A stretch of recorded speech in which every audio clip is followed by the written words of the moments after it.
Bienvenue, je suis Ace de la chaîne Undergeek. Eh mais c'est bientôt le 3. L'Electronic Entertainment Expo de 2018 arrive à grands pas, comme tous les débuts du mois de juin. L'occasion pour les acteurs du jeu vidéo de revenir présenter le temps de quelques jours les futurs titres à venir pour les prochains mois, voire les prochaines années. Un salon qui était réservé aux journalistes et influenceurs avant d'être ouvert au grand public. Bonne ou mauvaise chose, là n'est pas le débat. Par contre, un des éléments les plus intéressants de ce salon, ce sont les conférences pré-E3. C'est ainsi que les constructeurs et les gros éditeurs profitent de l'événement pour organiser de véritables shows sur scène, pour nous présenter à nous publics ne pouvant aller au salon, les jeux qui y seront présents, mais également annoncer de futurs jeux qui sortiront dans quelques années. Coucou Sony. Et c'est limite ce qui donne tout l'intérêt de ce salon, cette sensation de découverte qui nous font dire qu'il y a un avant et un après E3. De voir si de nouvelles licences ont été créées, que d'anciennes IP ressortent pour faire peau neuve, ou de ressortir de vieilles arlésiennes déjà annoncées il y a quelques années. Recoucou Sony. Et justement, le but de cette vidéo est de vous montrer mes attentes, mes envies pour cette E3 2018 en fonction des conférences. Nous irons dans l'ordre chronologique, nous commencerons donc par Electronic Arts et nous finirons par Nintendo. C'est parti.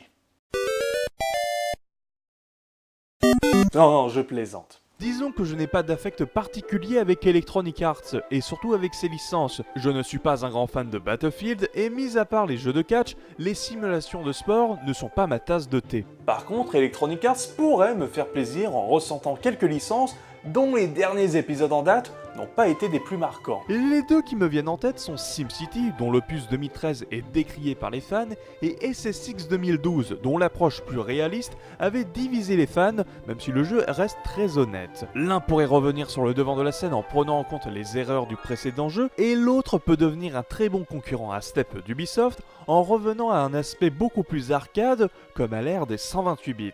On peut également faire confiance aux petites équipes indépendantes que Electronic Arts met de temps en temps en avant avec leur gamme EA Original. Unravel et A Way Out avaient à l'époque de leurs annonces fait très bonne figure. Mis à part ça, je n'attends pas spécialement la conférence d'Electronic Arts, il s'agit généralement de la moins bonne et celle qui a les annonces les moins intéressantes.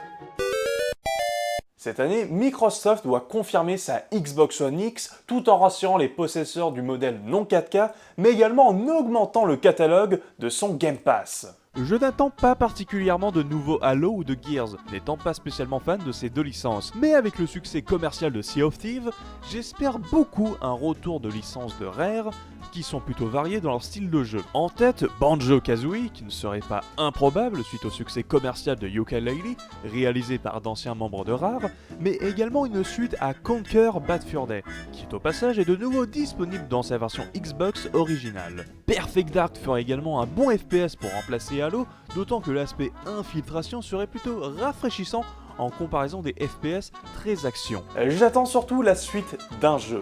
Alan Wake, un excellent jeu de la Xbox 360 qui nous raconte l'histoire d'un écrivain qui revit l'histoire d'un récit qu'il ne se souvient pas avoir écrit. Un excellent TPS dont une suite me ferait grandement plaisir. Et pour terminer, de nouveaux jeux 360 ou de la première Xbox rétro-compatibles sont également à prévoir. Je mise une petite pièce pour la trilogie GTA 3, composée du troisième opus, de Vice City et de San Andreas. Ah non mais j'ai rien à dire sur Bethesda hein. Allez, peut-être un Elder Scrolls 6 pour qu'ils arrêtent de ressortir Skyrim tous les 2 ans. Un Fallout 5, mais sinon j'ai rien à dire. Je comprends même pas pourquoi ils font une conférence en réalité.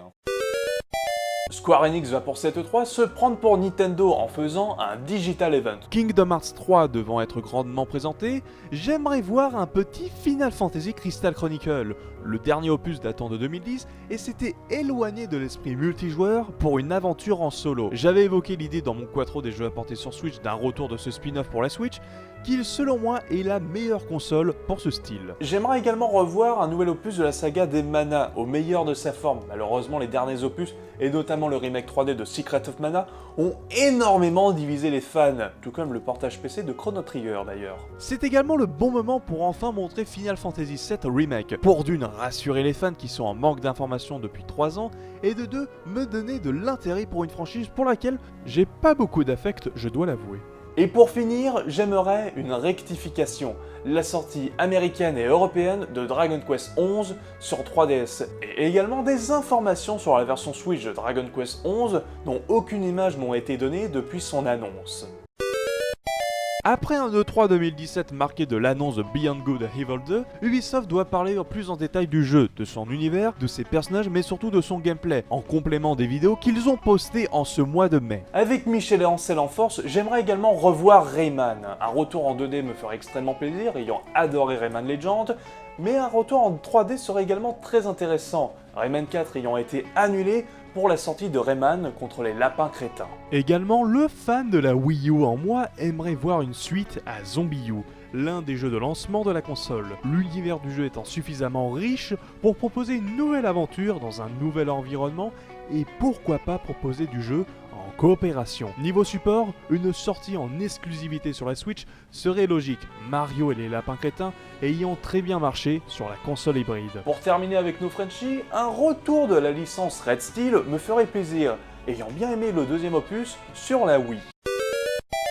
Sony est un habitué des annonces de jeux que tout le monde veut, mais qui mettront 5 ans avant de sortir, ou des projets déjà annoncés, mais oubliés depuis pas mal d'années. En gros, c'est ce qu'ils ont fait à l'E3 2015 avec FF7 Remaster, Shenmue 3 et The Last Guardian. Pour la marque PlayStation, j'adorerais voir un crossover mélangeant les 3 licences phares de la PlayStation 2, Jak and Daxter, Ratchet & Clank et Sly Raccoon. Sony avait déjà tenté ce crossover sur la PlayStation 3 avec PlayStation Move Heroes, qui faisait office de démo technique pour le PlayStation Move. Un jeu oubliable alors que regrouper ces 3 franchises phares pourrait donner un excellent platformer 3D en mixant des idées de gameplay provenant de chaque jeu. Smash Bros arrivant à grands pas, et vu qu'il sera présenté à l'E3 2018, je vois bien Sony profiter de cette hype pour relancer son crossover PlayStation All-Star Battle Royale. Même si les licences PlayStation n'ont pas le même aura que celles de Nintendo, un jeu de ce style est toujours très intéressant. En petit jeu que l'on pourrait revoir, Dead Nation, jeu de tir en vue isométrique à succès du PSN, dont une suite serait sympathique. Et pour conclure avec Sony, n'étant pas un adepte des jeux de course pure simulation comme Gran Turismo, même si au passage, un 7ème opus sur PS4 est toujours bon à prendre, pour concurrencer la série des Forza, qui a pris beaucoup d'avance. j'aimerais revoir un jeu de course typé arcade. Et Sony en a un dont le dernier opus date de 2011, MotorStorm.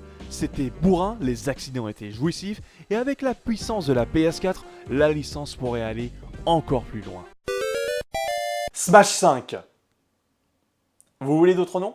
Ok. Pour Nintendo, cette année est extrêmement importante. Ils doivent confirmer le lancement réussi de la Switch et balancer les grosses cartouches pour pérenniser le succès. On aura sans doute l'annonce officielle de Pokémon sur Switch, dont j'espère qu'il sera dans la lignée de Colosseum et XD. J'attends également l'arrivée de Zelda Skyward Sword sur la Switch, une annonce que je tease depuis le lancement de la chaîne avec le Quattro dédié. Mais également une franchise que l'on n'a pas revue depuis la Wii, Wario Land, surtout s'il conserve ses graphismes 2D dignes d'un dessin animé. Dans les licences oubliées de Nintendo, j'aimerais un revival de 2 personnages disparus du dernier Smash, les Ice Climber. Ils seraient parfaitement adaptés pour une expérience en coopération, un jeu de plateforme 2D, voire un RPG. Pour continuer de vider la Wii U de ses exclusivités, ressortir Super Mario 3D World serait également une très bonne idée. Il s'agit à titre personnel de l'un de mes Mario favoris pour son gameplay 3D dans un level design plus proche du gameplay 2D. D'autant plus que graphiquement et musicalement, il s'agit tout simplement d'une tuerie. Et pour conclure avec mes attentes de Nintendo, l'annonce de la Nintendo 64 Mini ferait un très gros bruit, je pense, non ? J'avais au départ pensé à une Game Boy Mini, mais une Nintendo 64 Mini est plus logique. Cela reste dans la continuité de la NES et de la Super Nintendo Mini, et cela permettra à certains titres de la Nintendo 64 de ressortir dans des versions proposant une meilleure résolution native et un meilleur taux d'images par seconde. Merci à tous d'avoir suivi cette vidéo prédiction de l'E3. Je vous rappelle que si vous voulez participer à la FAQ du 14 juin, vous devez commenter la vidéo qui apparaît sur l'affiche en haut à droite de votre écran.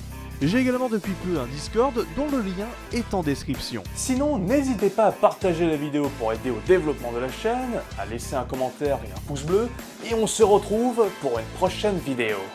Ciao!